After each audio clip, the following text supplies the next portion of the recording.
यानंतर वळूयात पुढच्या बातमीकडे। नांदेडमध्ये आज मराठा समाजाच्या मूक मोर्चाला सुरुवात झाली आहे। नेहमीप्रमाणेच नांदेडमधल्या मोर्चाला देखील विशाल जनसमुदाय जमलाय। लहान थोरांसह महिला तरुणींचा लक्षणीय असा सहभाग या मोर्चात दिसून येतोय।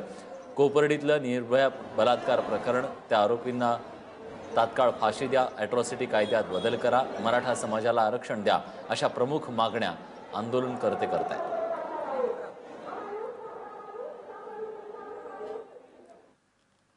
कृष्णा केंडे आपले प्रतिनिधी आपल्यासोबत आहेत। कृष्णा, याआधी मराठवाड्यात जेवढे मोर्चे निघाले त्या मोर्चांना मोठ्या संख्येनं प्रतिसाद मिळाला होता। आजची जी परिस्थिती आहे ती कशी आहे नांदेडमधली?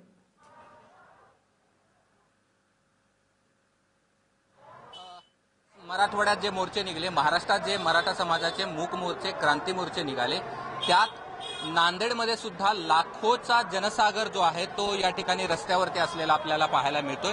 मी ज्या ठिकाणी उभा आहे त्या ठिकाणाहून तब्बल तासभरापासून एवढ्याच गर्दीने लोक जे आहेत ते पुढे जात आहेत आणि याहीपेक्षा अधिक गर्दीने लोक पुढे गेलेले आहेत।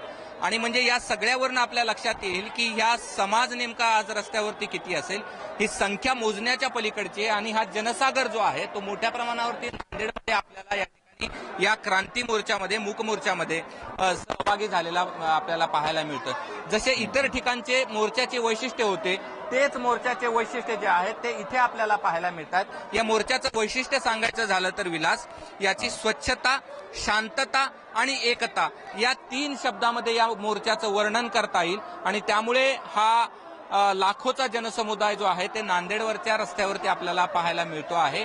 आणि अद्याप म्हणजे मागे जिथपर्यंत माझी नजर जाईल आणि कॅमेराची जिथपर्यंत नजर जाईल तिथपर्यंत सगळ्या हा जनसमुदाय आपल्याला पाहायला मिळतो आहे। आणि त्यामुळे इतर जिल्ह्यात जसा या मराठा मोर्चाला प्रतिसाद मिळालेला होता त्याचप्रमाणे नांदेडमध्ये सुद्धा तितक्याच संख्येने लोक उपस्थित आहेत।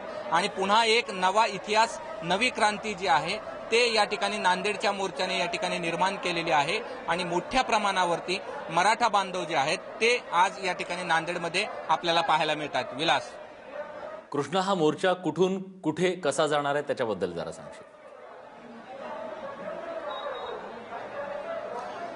विलास, हा मोर्चा जो आहे तो ग्राउंडवरून निघालेला आहे। मार्केट यार्डचं जे ग्राउंड आहे तिथून निघालाय आणि शिवाजी पुतळ्याच्या जवळ जाणार आहे। मात्र शिवाजी पुतळ्याच्या पर्यंत पोहोचलाय जो मोर्चा तो 1 तासाभरापूर्वी पोहोचलेला आहे आणि आता सुद्धा लोक रस्त्यावरती आहेत। त्यामुळे हा सगळा जो नांदेड शहरातले रस्ते आहेत ते फक्त मोर्चेकऱ्यांनी फुलून गेलेत असं आपल्याला म्हणता येईल। आणि मोठ्या प्रमाणावरती हा जनसागर रस्त्यावरती आहे आणि अजून देखील लोक मोर्चामध्ये सहभागी होण्यासाठी गावागावातून येत आहेत। सगळ्या बाजूचे, चहूबाजूचे जे रस्ते आहेत ते ट्रॅफिकने जाम झालेले आहेत, त्यामुळे लोकांना येता येत नाही अशी देखील माहिती आहे। आणि त्यामुळे हा जनसागर जो आहे तो मोठ्या प्रमाणात आपल्याला या ठिकाणी पाहायला मिळतोय। आणि दुसरं जे पहिलं टोक होतं ज्यामध्ये मुलींपासून ही सुरुवात झालेली होती, ते पहिलं टोक मोर्चाचा जिथे शेवट होता तिथे पोहोचल्याला जवळपास 1 तास झालेला आहे आणि अजून सुद्धा लोक रस्त्यावरती आहेत। आणि नांदेडमधलं तेच वैशिष्ट्य आहे की आज नांदेडमध्ये सगळीकडे जे आहे ते आपल्याला फक्त मोर्चेकरीच या ठिकाणी पाहायला मिळतात। आणि पुन्हा एकदा तो इतिहास आहे की हा शांततेचा मोर्चा या ठिकाणी आपल्याला नांदेडमध्ये सुद्धा या ठिकाणी पाहायला मिळतोय। कुठलाही इथे अनुचित प्रकार झालेला अद्याप तरी या ठिकाणी पाहायला येत नाहीये आणि शांततेचा आणि एकतेचा मोर्चा, हा मराठ्यांचा क्रांती मोर्चा नांदेडमध्ये सुद्धा मोठ्या प्रमाणावरती आणि मोठ्या संख्येने इथं दिसतोय।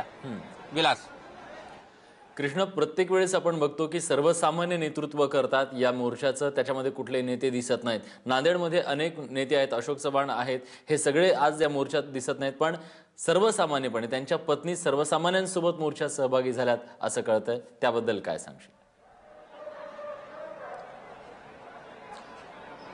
निश्चितच प्रमाणे आजच्या मोर्चाला सुद्धा कुठलंही राजकीय नेतृत्व नाही।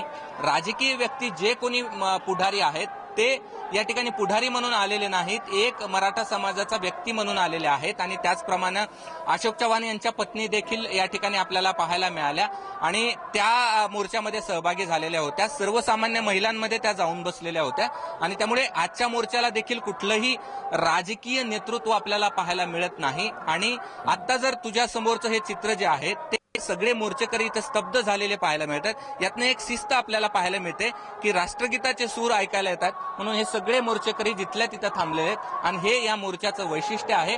एवढ्या मोठ्या समाजात रस्त्यावरती असताना सुद्धा या ठिकाणी शांतता हीच एक मोर्चाचं वैशिष्ट्य आहे आणि ते येथे नांदेडमध्ये पाहायला मिळत आहे। नांदेडमध्ये देखील पुन्हा एकदा विराट मोर्चा निघालेला आहे। धन्यवाद कृष्णा, तुम्ही दिलेल्या या सगळ्या सविस्तर माहितीबद्दल। या संदर्भातले सगळे अपडेट्स तुमच्याकडून आम्ही घेत राहू।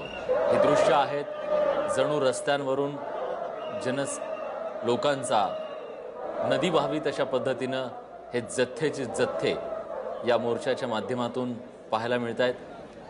हातात काळे झेंडे असतील किंवा भगवे झेंडे असतील हे घेऊन मराठा समाज आपल्या मागण्यांसाठी आज रस्त्यावर उतरलाय नांदेडमध्ये। त्या स्त्रिया आहेत, पुरुष आहेत, म्हातारी माणसं आहेत, पुन्हा तरुणी आहेत, उच्च शिक्षित आहेत, हे सगळेजण समाजातले सगळे घटक या मोर्चात एक दिलानं सहभागी झालेले आहेत।